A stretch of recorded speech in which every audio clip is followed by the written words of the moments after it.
دڵی پیشەسازی عێراقا بە دیاریکراویش بازیانە کە لە هەرێمی کوردستاندا لێرە زۆربەی کارگە گەورە و قورسەکان لێرە بوونی هەیە. هەرم کارگانە بوونەتە هۆی ڕەخساندنی سەدان هەزار هەلی کار بۆ خەڵکی ناوچەکە و هەرێمی کوردستان. کەرتی پیشەسازی یەکێک بووە لەو کەرتانی کە لە 4 ساڵی ڕابردوودا کابینەی نوێم تیشکێکی تەواوەتی خستۆتە سەر. بە جۆرێک ئێستا سەرمایی وەبەرهێنان لە کەرتی پیشەسازی لە هەرێمی کوردستان زیاترە لە 20 ملیار دۆلار. تاکو ئێستا لە وەزارەتی بازرگانی و پیشەسازی زیاتر لە 4000 کارگەی هەمەجۆر بچووک مامناوەند گەورە تۆمار کراون. مەبەستی منە لەم بەرنامەیەدا بزانم لە دۆخی کەرتی پیشەسازی چۆنە لەگەڵ کەسی یەکەمی وەزارەتەکە بە دوواداچوون بۆ ئەم بابەتە دەکەم. کۆمەڵێ پرسی گرنگ هەیە کە ئایا دۆخی کەرتی پیشەسازی لە هەرێمی کوردستاندا لە چه ئاستێکدایە؟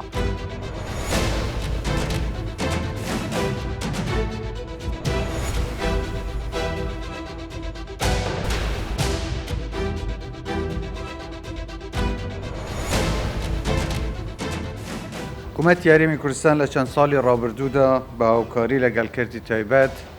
پلان و بەرنامەی گرنگی هەبووە بۆ بایەخدان بە کەرتی پیشەسازی بە تایبەت لە بوارەکانی پیشەسازی خوراک و پیترۆکیمیایی و پیشەسازی کانزاکان و دابینکردنی مادەی خام بۆ پیشەسازی بچووک و مامناوەند و دروستکردنی چەند ناوچەیەکی پیشەسازی لە شارەکانی هەرێمی کوردستان کە پێش چەند ڕۆژێک بەردی بناغی ناوچەیەکی پیشەسازی لە سنووری ئیدارەی زاخۆماندانا و کردنەوەی ئەم کارگەیەش بەشێکە لە هاوکاری و هەماهەنگی حکوومەت لەگەڵ کەرتی تایبەت لە پێناو زیاتر پێشخستنی ژێرخانەی پیشەسازی لە کوردستان.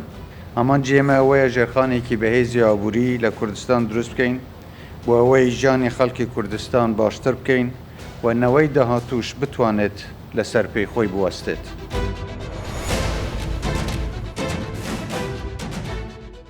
بۆ ئەم بەرنامەیە لەگەڵ بەڕێستانە ناوچەی بازیانوان هەڵبژار. ناوچەی بازیان بەناوبانگە بۆ کەرتی پیشەسازی نەک لەسەر ئاستی هەرێمی کوردستان لەسەر ئاستی عێراقیش. من دەمەوێت لەوە لەگەڵ بەڕێستانە دەست پێ بکەم لە ماوەی 4 ساڵە وەکو وەزیری بازرگانی و پیشەسازی بۆ کەرتی پیشەسازی ئەوە چیتان کردووە؟ کابینەی نوێم بڕیاری داوە لە بەرنامەکەیدا کە ئێحتیمام بە کەرتەکانی تر بدا لەوانە کەرتی پیشەسازی. ئێمە لەو کابینەیە کۆمەڵێک کارمان کردووە بۆ ئەوەی کەرتی پیشەسازی ببوژێنینەوە هەرچەندە بە ڕاشکاوانە بڕێن نەمانتوانیوە ئەو بەرنامەیە تەواو جێبەجێ بکەین لە ئاستی تموحی ئێمەدا نەبووە. هۆکاریش زۆرم بۆ خۆتان دەزانن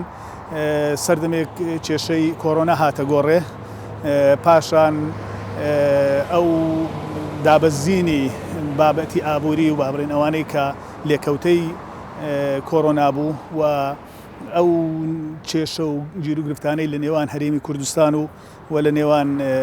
بەغدادا هەبوو نەیهێش ئێمە وەکو خۆی ئەو بەرنامەیە داماندا بوو جێبەجێ بکەین. لە هەرێمی کوردستان ئەو کارگانەی کە مۆڵەتی دامەزراندنیان پێدراوە تا ئێستا 4436 کارگەمان هەیە. لە خلالی کابینەی نوێمدا 1107 کارگەمان دامەزراندووە. ئەوانش هەندێکیان ئێستا تەواو بوون و هەندێکیشان لە قۆناغی کارگەی بچووکن یا گەورە و کارگەی مامناوەندی و بچووکن. ئەوانش خۆتان دەزانن بەرەو پێشچوونێکە لە پێشخستنی کەرتی پیشەسازی. هەنگاونان بۆ ساڵکردنەوەی ئەو بەرهەمانی کە لە کارگەکانی هەرێمی کوردستانە هەیە پاڵپشتیکردنیان کە ئەمە داخوازی سەرەکی خاوەن کارگەکانە لە هەرێمی کوردستان لە بەشێک لە پێداویستەکان زیاد لە ناوخۆ هەیە. لەسەر ئەمە لە ماوەی ئەم 4 ساڵەیە گۆڕانکاری بەسەردا هاتووە. چەندین هەنگاومان ناوە لەوانە ئێستا لە خەریکی ئەوەین لەگەڵ عێراق مەسەلەی بابەتی ئیستیراد و تەزدیر هەناردە و هاوردا یەک بخەین لە نێوان هەردوو لامان و بە ئەلکترۆنی بکەین و بڕیاردراوە و موافقەی ئەوەشمان وەرگرتووە کە نووسینگەی بازرگانی نووسینگەی هەناردە و هاوردەکردن لە مەرزە نێودەوڵەتیەکان بکەینەوە بۆ کار ئاسانی و کەمکردنەوەی ڕۆتین بۆ کاروباری بازرگانان. بابەتێکە بوو هەل لە سەرەتای کابینەی نوێمەوە دەست بەکاربوونە یاسای ناوچەی پیشەسازی بۆ کارگەکان یعنی وەزارەتی بازرگانی زۆر تەرکیزی لەسەر ئەما کردووە. ئەمە گەیشتووە بەکوێ بە تەواوەتی کاری لەسەر کراوە؟ خۆی بیدایەتی لە وەزارەتی بازرگانی و پیشەسازی مۆڵەتی دامەزراندنی 4 ناوچەی پیشەسازی گەورە وەرگیرا بوو کە بڕێکی پارەی باشیش بۆ هەر یەک لەو ناوچانە تەرخان کرابوو کاری لەسەر بکرێتن بەڵام دوایی ئەو بابەتە وەرگیرایەوە لە درایە بە دەستەی وەبەرهێنان ئێستا دەستەی وەبەرهێنان و بە هامەنجی لەگەڵ وەزارەتی بازرگانی و پیشەسازی پلانی دامەزراندنی 13 ناوچەی پیشەسازی هەیە لە هەرێمی کوردستان ئێمە لەم چەند مانجی پێشوو تقریباً 6 مانجێک ڕێنماییەکمان دەرکردیان بابڕێن کار ئاسانیەکمان کرد بۆ ئەو خاوەن کارگانە کە بێن پیشەکەیان بگۆڕن ئەوانەی کە ئەوەیان نەماوە بابڕێن جەدوای اقتصادیان نەماوانە بۆ نمونە پێشتر کاشی مۆزاییک دەیان کاشی بەس لە معمەلی کاشی بەس لە هەولێر هەبوو ئێستا ئەو کاشی ئەوەندە بەکارنایە بەرهەمەکەی کەلکی ئابووری بەو شێوەی نەماوە خەڵک دەیگۆڕی ئێمە ڕێنماییمان دەرکرد بۆ ئەوەی کار ئاسانی بکەین بۆ گۆڕینی بابڕێن شێوازی بەرهەمەکەی. کار و چالاکیە بەردەوامەکانی وەزارەتی بازرگانی و پیشەسازی حکومەتی هەرێمی کوردستان مۆڵەتی دامەزراندنی کارگا 139 تۆمارکردنی هێمای بازرگانی 606 تۆمارکردنی کۆمپانیای خۆماڵی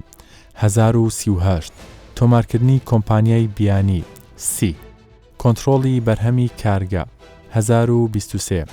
کۆنتڕۆڵی تەکنیکی کارگا 292 سزادانی شوێنی بازرگانی 1824 پشکنینی بەرهەمی کارگا 7232 پاڵپشتیەکانی حکومەت چییە بۆ دامەزراندنی کارگا هەر لە سەرەتاوە تا کۆتایی دامەزراندنی ئایا حکومەتی هەرێم هیچ ڕێنماییەکی تازەی دەرکردووە سەبارەت بە دامەزراندنی کارگا؟ لە وڵاتان کە کارگە دامەزرێ زەویان پێدرێ ڕێگەیان بۆ دروستەکرێ هاوکاریانەکرێ ئاسانکاریان بۆ کرێ لە هەرێمی کوردستان ئایا کە کارگەیەک دامەزرێ هیچ پاڵپشتێکی حکومەت هیچ پاڵپشتێکی وەزارەت هەیە؟ ئێمە بۆ پاڵپشتی کارگەکان بۆ دامەزرانی کارگەکان بۆ ئەوەی کار ئاسانیان بکەین لە چەند لایەنێکەوە ئیشمان لەسەر کردووە یەک لەوانە دەستمان کردووە بە تعدیلکردنی ئەو قانونانی کە ئیشمان بابرێن لەو بوارەدا ئیشی پێدەکرد بۆچی بۆ کار ئاسانی دامەزراندنی کارگە بۆ نمونە ئێمە تەسجیلی شەریکاتمان کردوتە ئەلکترۆنی لە تعدیلی قانونی شەریکات بەپێی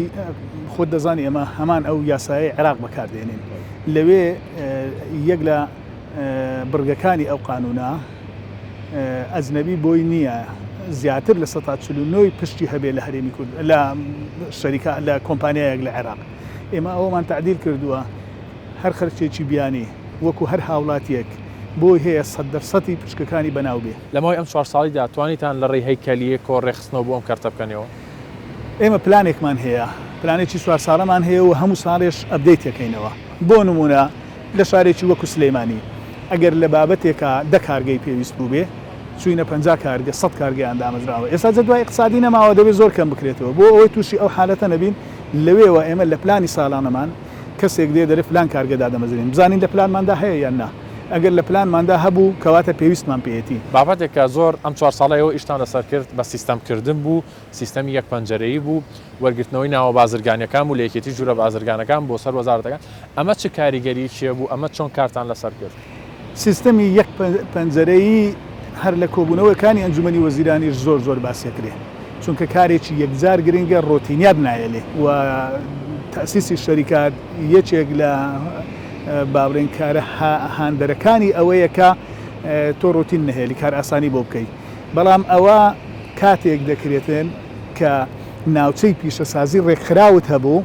لەوێەوە کەسێک دەتوانێت بچێ کارگەیەک دابمەزرێنی بێ ئەوەی سەردانی هیچ وەزارەتێک کە هەموو نوێنەری هەموو وەزارەتەکان لەو شوێنە بی و هەمووی بە یەکجار بۆی تەواو بکرێتن دەبینین هەر کارگەیەکی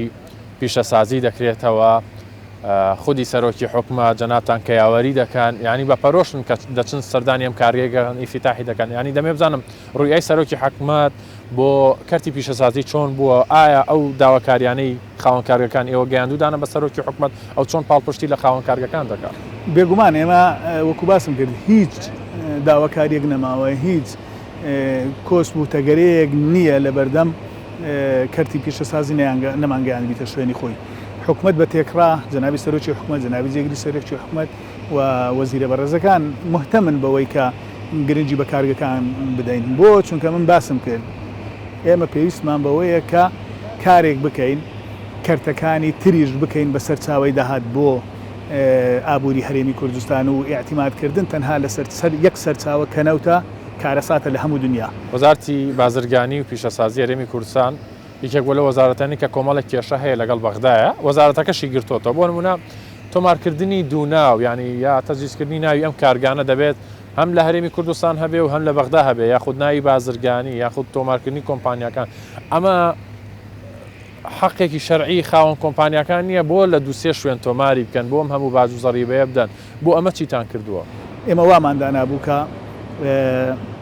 دامەزراندنی کارگە بە شێوەیەک ڕێک بکەوین دامەزراندنی کارگە لە هەرێمی کوردستان یەکسەر لەوێوەش احتیمال بکرێ قبول بکرێەوە بە پێچەوانەوەش هەر ئەوەشنا مەسلەی هێمای بازرگانیش کێشەیەکە لە بینی هەردوو لامان ئەوانش تەوحید بکەین چونکە ئێستا ئەوەش کێشەیەکە هێمای بازرگانی هەیە بە هەمان ناو لێرە تەزیل کراوە لەوێش تەزیل کراوە ئەوە کێشەی بۆ دروستکردن ئەو کێشانەش چارەسەرکەین تەنانەت من لە سەردانێکم بۆ سەردانم بۆ لای وەزارەتی پیشەسازی و ئەو سەردانەشی کە بۆ لای بەڕێز سوودانیم کرد لەوێوەش باسی ئەوەم کرد لەگەریان کە پێویستە کارگەکانی هەرێمی کوردستان چونکە لە نەتیجەدا بەرهەمی ئەو کارگانە بۆ هەموو عێراقا کارگەکانی هەرێمی کوردستان هەمان داعمی کارگەکانی تری ناوچەکانی تری عێراقی بۆ بکرێ بە تایبەتی لە سوتەمەنی ئەوانش گوتیانەوە حەق خوایانە و کاری لەسەرەکەین بەڵام هێشتا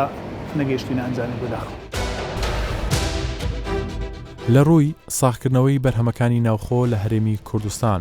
چۆن کاری لەسەر کراوە لیژنەکانی وەزارتی بازرگانی و پیشەسازی بە چ شێوەیەک پارێزگاریان لە بەرهەمی خۆماڵی کردووە؟ خۆت وەکو وەزیری بازرگانی و پیشەسازی قەداوای ئەوت نەکردووە بەرهەمی ئەم کارگانە بۆ نمونە ئێمە ئێستا لە کارگێکی بەرهەمێنانی پاتریای ئێمە خۆمان وەکو حکومەت چیمان پێویستە ئەم پاتیانە بکڕین تاقیب بکەینەوە بزانین کوالێتیەکەی چۆنە لێژنەی بە دوواداچوونمان هەیە لێژنەیەکمان هەیە لە بەڕێوەبەرایەتی گشتی پیشەسازی بە دوواداچوون بۆ کارگەکان دەکا بە بەردەوامی و بەڕێوەبەرایەتی کوالیتی کۆنتترۆلیشمان هەیە تێستی بەرهەمەکانی ناوخۆ دەکە اینجا بەرهەمەکە هەر کارگەیەک بێ بەردەوام چێ بۆ ئەوەی بزوانی کوالیتی ئەو بەرهەمەی کە هەیە لەو کارگەیە چیە بە بەردەوام بە مانگانە و لە کاتی پێویست و لە کاتی نادیاری کراویشدا دەچێتن بۆ نەبێتە بە شێوەیەک بێ خاوەن کارگە بزانێ لەو وەختە دێتن یعنی بە بەردەوام و بە فچەتیش دەچین سەردانی هەموو شوێنێک دەکەن بۆ ئەوەی بزانین کوالیتی ئەم بەرهەمە چیە و تێستیان دەکەن. ئەگەر بەرهەمێک لە ناوخۆیە زیاتر بەکار بێ کۆنتترۆلکردنی ئاسان نییە بۆ نمونە گەر کێشەیەکی شیە بێ ناتوانێت زووتر سەردانی کە بەس بەرهەمێکە لە دەرەوەیەت کۆنتترۆلکردنی قورسە نابێت یعنی ئەمە بۆ هاوڵاتیانی هەرێمی کوردستان بەڕێستان چ ڕێنمایەکتان هەیە لەسەر و بابەتە؟ بێگومان بەرهەمێک کە لە ناوخۆ بەرهەم هاتبێ بە دوواداچوون و کۆنتترۆلکردنی زۆر ئاسانترە چونکە وەک باسم کرد هەر جارەی لە ناو کارگەکە لێژنەمان هەیە کە سەردانی ئەو کارگانە دەکەن کڕینی بەرهەمە ناوخۆییەکانیش هاندەرێکە بۆ ئەوەی خاوەن کارگەکانمان بەردەوام بن لە ئیشەکانیان و پێویستمان بەوە نەبێ لە دەرێ بێنین چونکە ئێمە بە پێی بە دوواداچوونەکانمان بەرهەمی دەرەچیمان هەبووە بە پێی ئەو مواسەفاتەی کە لەسەری نووسراوە لە لەیبڵەکە و لەو مواسەفاتەی کە لەسەری نووسراوە تێست کراوە وا نەبووە یعنی بە هیچ شێوەیە ئەو مواسەفاتە نەبووە کە لەسەر لێبڵەکە بۆی نووسراوە بۆیە ڕەنگە لە ڕووی بازرگانیشەوە ئێمە کاتێک شتی کوالیتی خراپ بێتن دەرەچی لە ڕووی بازرگانی و چونە دەرەوەی پارەش هەر زەرمانە بەڵام ئەوەی خۆمان وەکو باست کرد کۆنتترۆلکردنی ئاسانترە و مەسئولیەتی ئەخلاقی خەڵکی خۆمان زیاتر مراعات دەکرێت لە بۆ بەرامبەر خەڵکەکەی خۆمان. ئێستا وەکو وەزارتی بازرگانی ڕێگادەن مەوادی سەرەتایی ببرێتە دەرەوە یا ڕێگریتان کردووە لەسەر ئەو بابەتە؟ پێدانی کەرتی پیشەسازی ئەوەیە کە مادە سەرەتاییەکانی لەناو خۆ بتوانین بۆ دابین بکەین بۆیە ئێمە چەندین جار تاکیدمان کردوتەوە بۆ ئەوەی ئەو مادە سەرەتاییانەی کە لە هەرێمی کوردستان هەم ڕێگری لێ بکرێت نەچێتە دەرەوە بەڵکە لە ناوخۆدا بەکاربێت چونکە ئەو کاتە خاوەن کارگە بۆ دروستکردنی ئەو بەرهەمە پێویستی بەوە نابێ مەوادە سەرەتاییەکانی لە دەرەوە بێنێ و زیاتر کولپەی بکەوێتە سەر. ئێمە بۆ دابینکردنی مەوادی سەرەتایی یەکێک لە سەرچاوە سەرچیەکانی دابینکردنی مەوادی سەرەتایی لە پیشەسازیە بوونی مەسنەعی پترۆکیمیاویاتە. بۆیە ئێمە چەندین جار داوامان کردووە کە لە هێمەری کوردستان کارگەیەکیان مەسنەعەیەکی کارخانەیەکی پترۆکیمیاویات دامەزرێن، چونکە ئەگەر ئەوەمان هەبێ زۆربەی هەر زۆری مەوادە سەرەتاییەکانی پیشەسازی لەوێ دەتوانرێت دابین بکرێت. کۆمە لە پیشەسازی قورس هەیە، شیشمان هەیە، ئاسنمان هەیە، کارگێکی لەم شێوەیەمان هەیە، سەرمایەکانیان زۆرن. خاوەن کارگەکان یەک کێشەیان هەیە، دەڵێ ئێمە پارەمان لە حکومەت ناوێت، بەڵام تەنها حکومەت لەو مەوادەی ئێمە نێڵێ بێکوالێتی بە قاچاق بێتە ناو بازارەوە، بازار ئازادە با مەوادی باش بێت، بەڵام بێکوالێتی نێتە ناو بازارەکە بۆی خەڵک زەرمەند نەبێت. هەر بەرهەمێک کە لە کارگەکانی هەرێمی کوردستان بەرهەم بهێنرێن ئەو لێژنەیە بە دوواداچوونی بۆ دەکا بە پێی کواریتەکەی و بە پێی ئەو ڕێژەیە کە دەتوانێت پێداویستەکانی ناوخۆ پڕ بکاتەوە، هاوشێوەی ئەو بەرهەمەی کە لە دەرێدێ ڕسمی گۆمرجی زیاتری دەخێتە سەر بۆ ئەوەی ئەوە بتوانێت منافەسەی ئەوام بکاتن. سەرمایەکەتی پیشەسازی لە هەرێمی کوردستانە نزیکەی 20 میلیارد دلارە، ینی ئەم 20 میلیارد دلارە ببیتە وڵاتێکەوە ئەیبوژێنێتەوە. هەز ناکەن ینی کەرتی تایبەتیش لە هەرێمی کوردستان ڕۆڵی خۆی جێڕاوە، هاوکاری حکومەتی کردووە، ڕۆڵی هەبووە بە تایبەتی لە ڕووی ڕەخساندنی هەلی کارەوە، ئەم سەرمایە قورسە نەچۆتە دەرەوە. بێگومان ئێستا لە وڵاتانی پێشکەوتوو ئەوەی وڵات بەڕێوە دەبا کەرتی تایبەتە، حکومەت بەس ڕۆڵی ئیشراف و ئەوانە دەبینێتن، گەنا کەرتی تایبەت بۆیە کەرتی تایبەتی بەهێز بە مانای وڵاتێکی بەهێزە لە ڕووی بازرگانی، پیشەسازی، کشتوکاڵی، سیاحی. ئەو وەبەرهێنەری خۆشمان بەڕێ کارگەی یەکجار گەورە کە کارگەی استراتیجین پێداویستەکانی ناوخۆیان پڕکردوێتەوە، هەلی کاری زۆر باشیان دروست کردووە، تەنها بەپێی ئەو ئامارەی ئێمە هەمانە زیاتر لە 35,000 هەلیکاریان بۆ خەڵک دروست کردووە. تۆمارکردنی کۆمپانیای بازرگانی لە ساڵی 2022 بۆ ساڵی 2023 هەولێر کۆمپانیای ناوخۆیی 946 کۆمپانیای بیانی 30 سلەیمانی کۆمپانیای خۆماڵی 323 کۆمپانیای بیانی 11 دهۆک کۆمپانیای خۆماڵی 172 کۆمپانیای بیانی 11 کۆی گشتی کۆمپانیای خۆماڵی 1441 کۆمپانیای بیانی 52 سەبارەت بەکار ئاسانیەکانی حکومەتی هەرێمی کوردستان بۆ کەرتی پیشەسازی لە ڕوانگەی خاوەن کارگەکانەوە ئەوان چی دەڵێن؟ ئایا کابینەی نوێیەم چۆن پاڵپشتی کەرتی پیشەسازی کردووە بە تایبەتی کارگە گەورەکان؟ وەکو کارگەکەی خۆتان لێرە لە هەرێمی کوردستان هەستەکەن مەسەلەن حکومەت ئێستا دەیوێت زیاتر پاڵپشتی کارگە ناوخۆیەکان بکات، بەرهەمە ناوخۆیەکان زیاتر لە ناوخۆدا ساغ بێتەوەوانی کە لە کارگەکانە بەرهەم دێنرێ. بە خۆشحاڵیەوە حەز دەکەمەوە ڕابگەێنین بە شێوەیەکی گشتی حکوومەتی هەرێمی کوردستان هەموو دەستگاکانی پاڵپشتی ئێمە بوون وەکو وەبەرهێنەرێک و بە تایبەتی وەزارەتی پیشەسازی ئەتوانین بڵێن لە یەکەم هەنگاوەوە پاڵپشتمان بوون و ئەو داواکاریانی کە پێشکەشیان کراوە لەلایەن ئێمەوە زۆر بە خۆشحاڵیەوە و زۆر بە هاوکاریەوە بۆیان جێبەجێ کردوین. ئەمەش لە عینەن کاتتا دەبێتە هاندانێک بۆ وەبەرهێنانی هەرێمی کوردستان کە بتوانن سەرمایەکەیان نەگوێزنەوە بۆ شوێنیشکە و لە ناو خاچی هەرێمی کوردستانە ئەو سەرمایە بەکاربێنن بۆ ئەوەی بتوانن بگەنە بەرهەمێک کە لە ئەخیرا هاوڵاتی هەرێمی کوردستان ئیسفادەی لێ بکات. سەبارەت بەوانی کە لەم کارگەیە کارەکەن بە پێی ڕێنمایەکانی حکومەت بێت دەبێت 175 گیان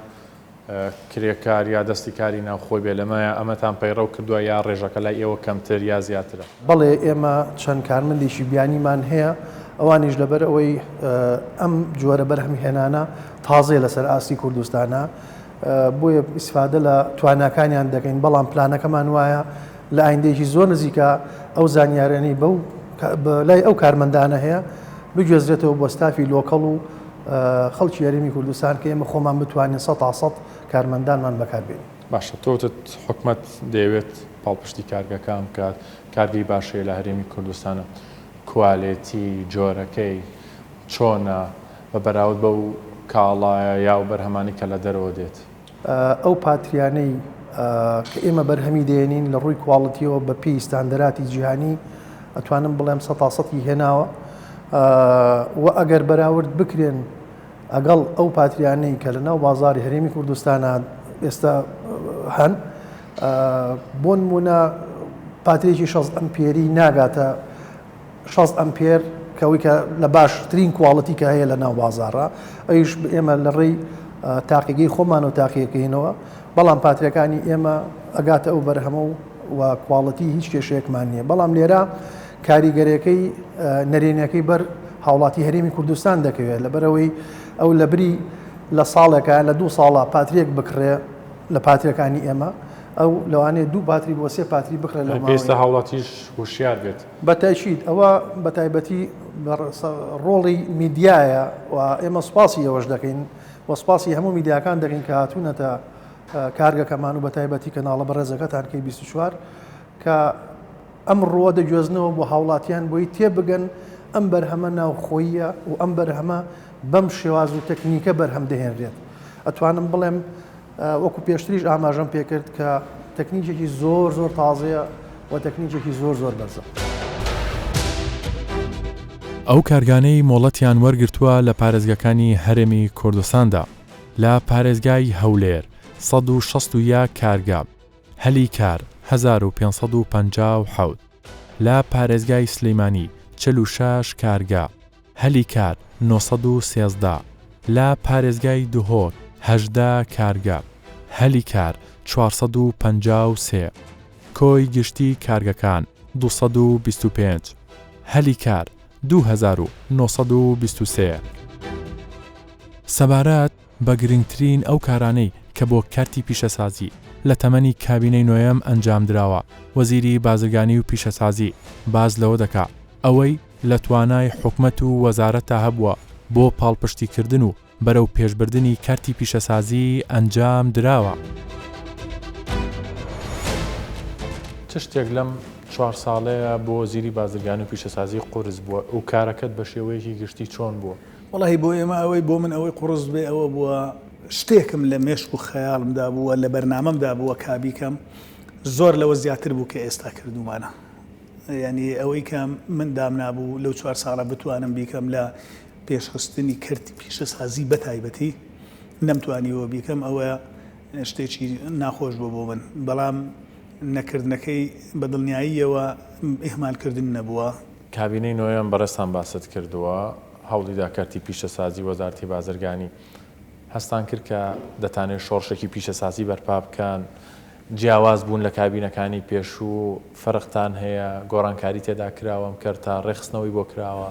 بەداخەوەی مە زۆر جار کە تەکبیری شتێک دەکەین دەمانەیە شتێک بکەین لەولایەوە شتێکی تر دێتە پێشی هەموو بەرنامەکە لێ تێکەداتن ناتوانانی ئەو قەیرانی داراییە کێشەی گەورەی بۆ هەموو خەڵک دروست کردووە بۆ هەموو کەرتەکان دروست کردووە بۆ نمونە نەبوونی بانقی پیشەسازی کە ئەوە زۆر زۆر گرنگە ئێمە ئیشمان لەسەر هەمیان کردووە سندوقی پاڵپشتی هەناردەکردن ئەوانە لەگەر بەغدا لەسەر خەتین بۆ ئەوەی لەو سندوقەدا ئێمەش ئیستیفادەی لێ بکەین لەماوەی ئەو 4 ساڵەیە ئەگەر خۆ بکەی بە دادوەرێک هەستەکەی ئەو کارانەی کە هاتوونەتە لای تۆت حەقی خۆی هەمووی وەکو بە یەکسانی داوە هیچ شتێکم قانونی بێ هات بێتە پێشم هەر کەسێک بێ ڕام نەگرتووە و هیچ شتێکی بێ قانونیشم بۆ هیچ کەسێک نەکردووە و هیچ هەوڵێک نەبووە بتوانم بیدەم ئیشێک بتوانم بیکەم نەمکرد بێت یعنی ئێهمالیم نەکردووە بۆیە مەڵێ وجدانم ئاسوودەیە شتێکیش کە لە دەسەڵاتی من نەبێ وەڵاهی زۆر شت ویستمەوە بیکەم بەڵام لە خارجی دەسەڵات و ئیرادەی من بووە هیچ پێشنیارێکە بۆ کراوە لە ماوەی 4 ساڵە لایەن کەرتی تایبەتەوە بە شەریکی ئیش بکەن کارێک ڕای بکەی یا خۆت بزنزێکی ترت کردووە لە ماوەی 4 ساڵە یا هەر شخصی وەڵێ نەوەڵاهی نا خەڵک پێشنیاری بۆ کردوم و نەخۆشم هیچ بزنسنێکم هەیە هەر تەنها ئەرکی سەرکێکە وەزیری بازرگانی بەس ئەوەندەیە نەوەڵا هیچ نا بزنزم هەیە و نا کەسیش پێشنیاری ئەو شتانەی بۆ کردووە بەڕێستان ئەزمونت هەیە لە کابینەکانی پێشووترە ئەگەر ئەمە پرسیارە بێ خۆک و خۆت وەڵام بدەیتەوە لە نێوان وەزارەتی بازرگانی و پیشەسازی یان وەزارەتی ئەوقاف و کاروباری ئاینی کامیان هەڵەبژێری؟ هیچیان هەر نابژێرم لە موضوع ئەوەی لە دەستم هات کردم و هیلاکیش بوویمە بەڕاستی ئەو 4 ساڵە زۆر هیلاک بووم لە ڕووی جەسەدی و لە ڕووی نەفسیشەوە بۆیە بەتەمای ئەوە نیمە هیچیان هەر بژێرم نە ئەویان و نە ئەویان.